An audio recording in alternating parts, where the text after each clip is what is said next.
Hello दोस्तों, कैसे हैं आप सब। आई होप आप बहुत अच्छे होंगे और अपनी पढ़ाई में व्यस्त होंगे। जैसा कि अपन पढ़ रहे हैं कक्षा 9th की बुक से 1857 की क्रांति। तो जैसे कि अपने पहले पढ़ा था कि भरतपुर, धौलपुर, अन्य राज्यों में जो क्रांति हुई थी और जयपुर के जो महाराजा थे उनका एक पदाधिकारी था शिव सिंह, जिन्होंने उनको सलाह दी थी कि मुग़ल बादशाह बहादुर शाह और अंग्रेज़ों से दोनों से अपन को मित्रतापूर्ण संबंध बनाए रखने चाहिए। तो अब अपन पढ़ते हैं नेक्स्ट क्लास, और नेक्स्ट क्लास में आज अपन देखते हैं सलुम्बर और कोठारिया का योगदान। तो सलुम्बर और कोठारिया के जो योगदान है उसको देखिए। औवा जोधपुर के ठाकुर कुशाल सिंह से प्रेरणा लेकर मेवाड़ के दो प्रमुख सामंत कौन कौन से थे देखिए। सलुम्बर के रावत केसरी सिंह और कोठारिया के रावत जोध सिंह का 1857 के स्वतंत्रता संग्राम में अपूर्ण योगदान रहा है। यह सही है कि मारवाड़ के सामंतों की भांति मेवाड़ के सामंतों ने खुलकर क्रांति में भाग नहीं लिया, किंतु अंग्रेजों का विरोध करने वाले क्रांतिकारी नेताओं तथा ब्रिटिश सत्ता के विरोधी जागीरदारों को सलुम्बर और कोठारिया के रावतों ने अपने यहाँ शरण दी।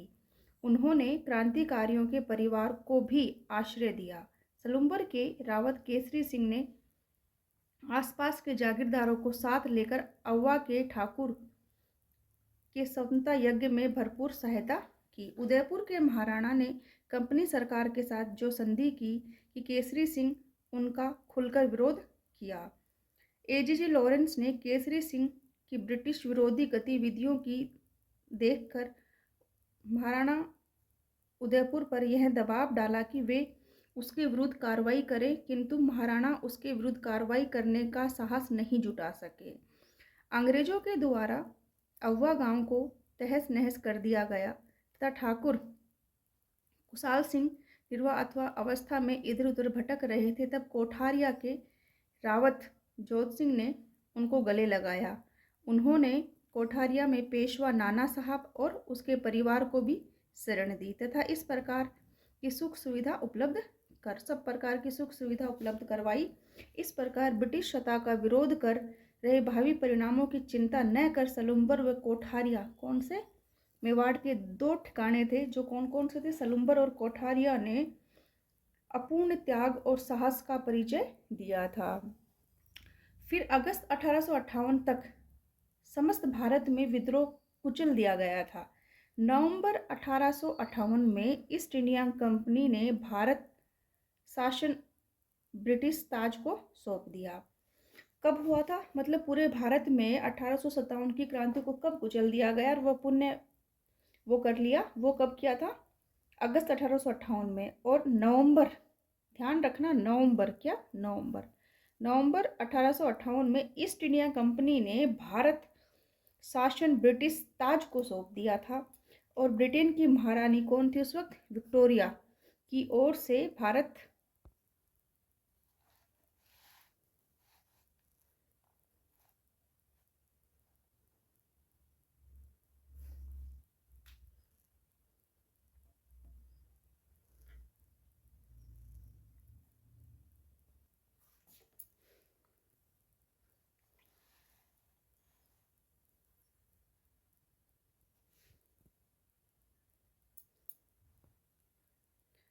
1857 की क्रांति के कुछ परिणाम देखिए। सन 1857 की क्रांति के असफल होने के बाद राजस्थान की रियासत ब्रिटिश संरक्षण में चली गई। ब्रिटिश सम्राट ने राजस्थान की सभी रियासतों में कंपनी के द्वारा की गई संधियां जारी रही। राजस्थान की जनता पर अब गुलामी का दोहरा अंकुश हो गया। एक तो वे रियासती राजाओं के अधीन थे, दूसरे अंग्रेजों के को भी उन पर नियंत्रण हो गया। परिणाम स्वरूप यह निश्चित हो गया कि निकट भविष्य में राजस्थान में समता आंदोलन का कोई भविष्य नहीं है। अंग्रेजी शिक्षा के प्रसार के कारण भी लोगों में राष्ट्रीय जागृत का प्रादुर्भाव हुआ। स्वधर्म, स्वदेशी, स्वराज, स्वभाषा के फलस्वरूप लोगों में क्रांति की भावना पुनः पल्लवित हुई। इस भावना को बल प्रदान करने वाले को अर्जुन लाल सेठी, केसरी सिंह बारठ, गोपाल सिंह खरवा आदि अग्रणीय माने जाते हैं। इस क्रांति की असफलता ने भावी संगठित आंदोलन की भूमिका तैयार कर दी थी। जैसा कि अपन ने ये देखा कि क्रांति की असफलता के कारण और क्रांति के परिणाम, तो इसमें से जैसा अपन ने देख रहे हैं कि भाई किस कारण से राजस्थान में क्रांति असफल हुई। एक तो वो अलग अलग जगह पे हुई, दूसरी आपस में जो क्रांतिकारी थे उनका आपस में कोई सहयोग नहीं था कि वो अपने एक दूसरे से संपर्क कर सके, और जो क्रांतिकारी का समय था वो अलग अलग स्थानों पर अलग अलग रहा। दूसरा ये कि सबसे जो इम्पोर्टेंट था कि जो कि राजस्थान के राजा थे, जैसे जयपुर, अलवर, भरतपुर, धौलपुर, करौली, सिरोही, टोंक, बीकानेर आदि, जो बांसवाड़ा और प्रतापगढ़, इनके शासकों ने क्रांतिकारियों का साथ नहीं देने की बजाय इन्होंने अंग्रेजों का साथ दिया। ठीक है, तो इस वजह से क्रांति असफल रही। ठीक है, और फिर इसके जो परिणाम कुछ ऐसे निकले कि जो जो राजस्थान की जो रियासत थी वो पूरी तरीके से किस पे डिपेंड हो गई, अंग्रेजों पे डिपेंड हो गई। हेलो दोस्तों, कैसे हैं आप सब? आई होप आप बहुत अच्छे होंगे, अपनी पढ़ाई में व्यस्त होंगे। जैसा कि अपन पढ़ रहे हैं, अपन 1857 की क्रांति के PYQ कर रहे थे, तो आधे अपन ने कर लिए थे, अब आधे अपन आज करते हैं। चलो देखते हैं। अव्वा के विरुद्ध किस ब्रिटिश पॉलिटिकल एजेंट की हत्या कर दी गई थी अव्वा के युद्ध में? तो अव्वा के युद्ध में कौन था? Make mason. फिर है 1857 की क्रांति के समय अव्वा के ठाकुर कुशाल सिंह को मेवाड़ के किस स्थान के सामंत ने अपने यहाँ शरण दी थी? जैसा कि अभी अपन ने इसको पढ़ा था, तो किसने दी थी? कोठारिया ने दी थी। अब देखिए नेक्स्ट क्वेश्चन देखिए, 20 जनवरी 1858 को किस अंग्रेज शासक ने अव्वा पर आक्रमण किया था? तो किसने किया था? कर्नल होम्स ने किया था। अब नेक्स्ट देखिए, 1857 के समय भीमजी चारण को किस राव ने शरण दी थी? तो किसने दी थी? ये दी थी जोध सिंह ने। तो देखिए, कोठारिया के राव जोध सिंह ने अव्वा के ठाकुर कुशाल सिंह को भीमजी चारण को शरण दी थी। भीमजी जो कि गंगापुर में तैनात ब्रिटिश पदाधिकारी की संपत्ति लूटकर कोठारिया आए थे। अब नेक्स्ट क्वेश्चन देखिए, 1857 की क्रांति के समय बडलू का युद्ध किसके बीच में हुआ था? तो बडलू का युद्ध हुआ था मारवाड़ और आसोब के बीच में हुआ था। ठीक है, अब देखिए इसका व्याख्या देखिए। 10 अक्टूबर 1857 को जोधपुर लीजन के सभी सैनिक आसोब के ठाकुर शिवनाथ के नेतृत्व में अव्वा से दिल्ली के लिए प्रस्थान कर गए थे। आसोब ठाकुर शिवनाथ और मारवाड़ राज्य के बीच में बडलू का युद्ध हुआ था।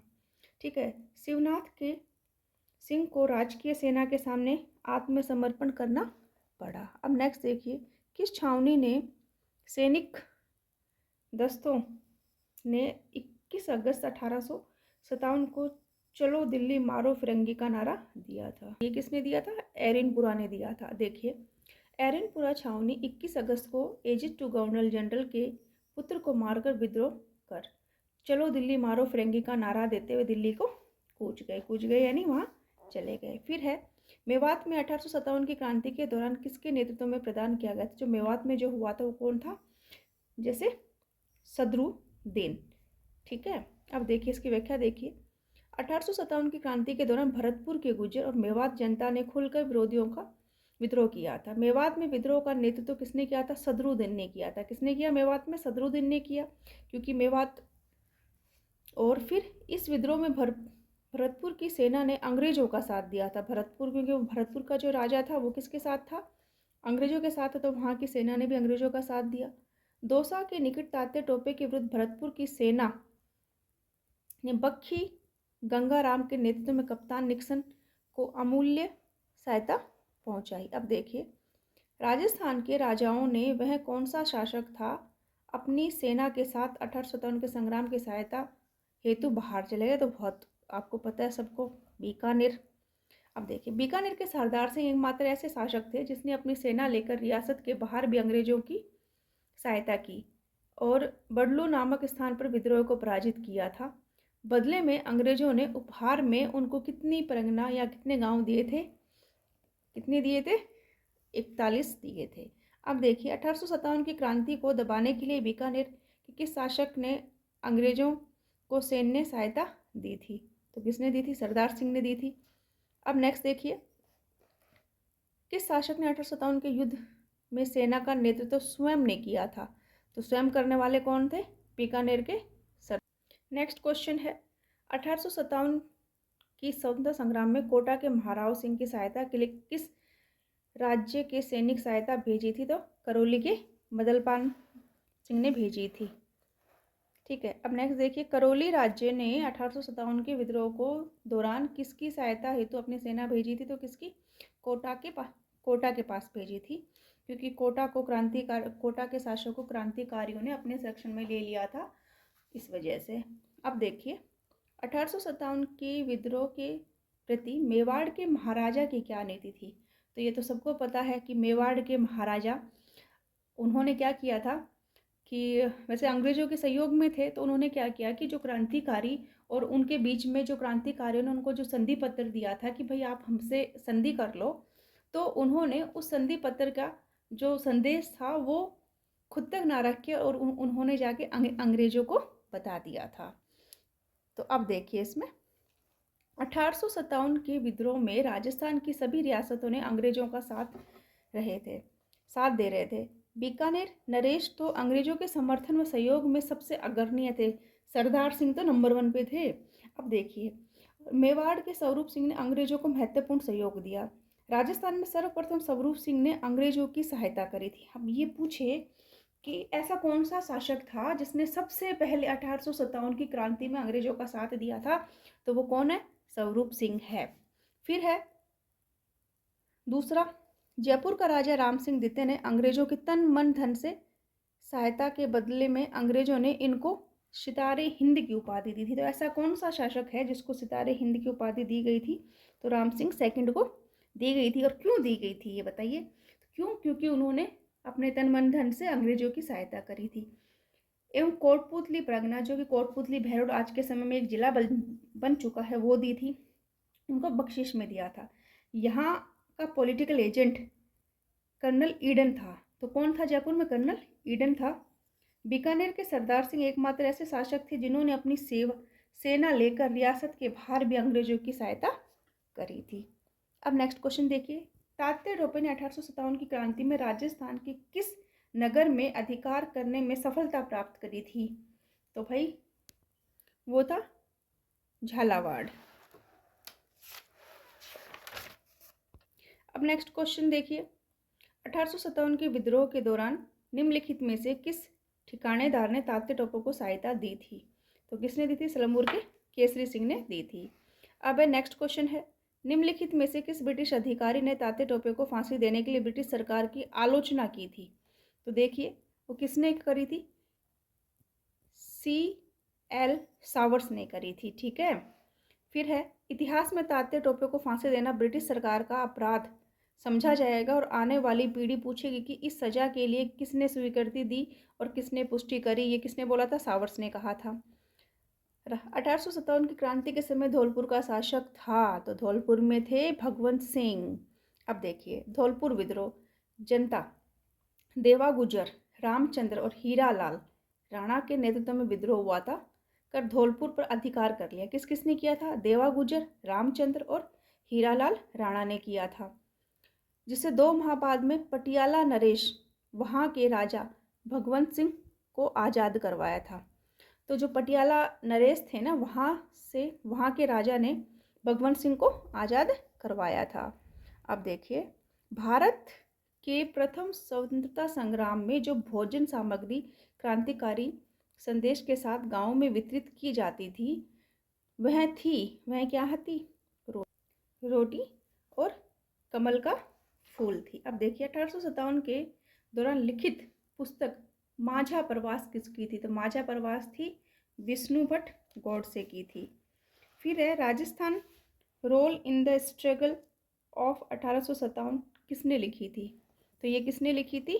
नाथूराम खड़गावत ने लिखी थी। अब देखिए डूंगरजी जवाहर जी किस जिले के थे? तो डूंगरजी जवाहर जी किस जिले के थे? डूंगरजी जवाहर जी थे सीकर के। डूंगरजी जवाहर जी ने किस राज्य की सेना के साथ विरुद्ध संघर्ष किया था? तो इन्होंने किया था बीकानेर और जोधपुर के विरुद्ध किया था। 1857 के प्रथम स्वतंत्रता संग्राम में अंग्रेजों के विरुद्ध झांसी की रानी लक्ष्मीबाई व तात्या टोपे को अपनी सेनाओं के वेतन और रसद हेतु धन किसने उपलब्ध करवाया था? तो ये किसने करवाया था? अमरचंद भाटिया ने, जिसको फांसी की सजा दी गई थी। अब देखिए 1857 के स्वतंत्रता संग्राम में फांसी पर लटकने वाले प्रथम व्यक्ति कौन थे? अमरचंद भाटिया थे, जो कि बीकानेर के थे। ठीक है, लेकिन ग्वालियर में अपना कारोबार ये करते थे और ये जनमानस में दूसरा भामाशाह कहलाते हैं। नेक्स्ट, राजस्थान के प्रथम स्वतंत्रता सेनानी जिन्हें 1857 की स्वतंत्रता आंदोलन में अंग्रेजों ने फांसी पर लटकाया था, तो वो कौन थे? अमरचंद भाटिया या ऐसे अनाथ। नेक्स्ट क्वेश्चन देखिए, 1857 की क्रांति के दौरान निम्नलिखित में से किसके द्वारा मुगल बादशाह को निष्ठा का प्रतीक नजर भेंट की गई थी? तो किसको की गई थी? सामोद के रावत शिव सिंह को। ठीक है, अब नेक्स्ट क्वेश्चन देखिए, 1857 के विद्रोह की शुरुआत के समय उदयपुर में ब्रिटिश रेजिडेंस कौन था? तो उदयपुर में कौन थे? सावर्स थे। ठीक है, अब ये जैसा अपन देख लेते हैं, कोटा में मेजर बटन, मारवाड़ में मॉकमेशन, मेवाड़ में सावर्स, जयपुर में ईडन, भरतपुर में मॉरिशन या निक्सन और सिरोही का हॉल। अब नेक्स्ट क्वेश्चन देखिए, जैसे इसको असंगत को पहचानिए। तो उदयपुर में सावर्स, जयपुर में ईडन, हॉल कहाँ थे? हॉल था सिरोही का। अब इसमें सुसम्मिलित नहीं है, तो उदयपुर में सावर्स थे, जयपुर में ईडन था, लॉरेंस नहीं था। ठीक है, अब नेक्स्ट देखिए, 1857 में विद्रोह के समय कोटा में अंग्रेज पॉलिटिकल एजेंट था, तो कोटा में कौन थे? बटन, जिनका सर पूरे कोटा में घुमाया गया था। अब देखिए 1857 की क्रांति के समय सिरोही में कौन था पॉलिटिकल एजेंट? हॉल था। अब नेक्स्ट देखिए, 1857 क्रांति के समय भरतपुर रियासत में ब्रिटिश पॉलिटिकल एजेंट कौन था? तो भरतपुर में कौन था? मॉरिसन। 1857 की क्रांति के दौरान जयपुर के पॉलिटिकल एजेंट कौन थे? तो जयपुर में कर्नल ईडन थे। 1857 की क्रांति के समय गवर्नर जनरल कौन थे? तो कौन था भाई? लॉर्ड कैनिंग था। जो भारत का जो गवर्नर जनरल कौन था? लॉर्ड कैनिंग था। अब देखिए इसमें फिर देखिए, भरतपुर में क्या पढ़ा था अपन ने? मॉरिसन पढ़ा था। तो हॉल तो कहाँ था? सिरोही का था। तो जयपुर का कौन था? ईडन था। मेवाड़ का सावर्स था और मारवाड़ का मॉकमेशन था। अब नेक्स्ट क्वेश्चन देखिए, उदयपुर 1857 की क्रांति के समय उदयपुर के महाराणा कौन थे? तो उदयपुर के महाराणा कौन थे बताइए? स्वरूप सिंह। और वहाँ के पॉलिटिकल एजेंट कौन थे? सावर्स सिंह। तो ये आप याद कर सकते हो, स्वरूप सिंह, सावर्स सिंह। अब अपन देखते हैं 1857 की क्रांति के समय शासक। तो उदयपुर में स्वरूप सिंह, कोटा में राम सिंह द्वितीय, जोधपुर में तखत सिंह, भरतपुर में जसवंत सिंह, जयपुर में राम सिंह द्वितीय, सिरोही में शिव सिंह, धौलपुर में भगवंत सिंह, बीकानेर में सरदार सिंह, करौली में मदन पाल सिंह, टोंक में वजीरुद्दौला, बूंदी में राम सिंह, अलवर में विनय सिंह और जैसलमेर में रणजीत सिंह, झालावाड़ में पृथ्वी सिंह, प्रतापगढ़ में दलपत सिंह, बांसवाड़ा में लक्ष्मण सिंह और डूंगरपुर में उदय सिंह। अब देखिए नेक्स्ट, और उदय सिंह ये ध्यान रखना, उदय सिंह सेकंड थे ये। ठीक है, कौन थे? डूंगरपुर में उदय सिंह सेकंड थे। 1857 की क्रांति के दौरान डूंगरपुर के शासक कौन थे? तो डूंगर में क्या होता है? उदय सिंह। डूंगरपुर में क्या है? उदय सिंह। ठीक है, अब देखिए नेक्स्ट देखिए, 1857 की क्रांति के समय करौली के शासक कौन थे? करौली के थे मदन पाल सिंह, जिन्होंने कोटा में आकर हेल्प करी थी। कोटा के महाराव की हेल्प किसने करी थी? उनकी मदद करी थी करौली के मदन पाल सिंह ने, उनको वहाँ से आज़ाद करवाया था। अब देखिए 1857 की क्रांति के समय निम्नलिखित में से कौन टोंक का नवाब था? तो टोंक का नवाब था वजीरुद्दौला। फिर 1857 की क्रांति के समय कोटा का शासक कौन था? तो कोटा के शासक कौन थे जिनको क्रांतिकारी नजरबंद कर दिया था? वो थे राम सिंह द्वितीय, जिसको किसकी मदद से बाहर निकाला गया था? तो करौली के मदन पाल सिंह। ये हो गए अपनी 1857 की क्रांति के PYQ कंप्लीट। अब नेक्स्ट क्लास अपन देखते हैं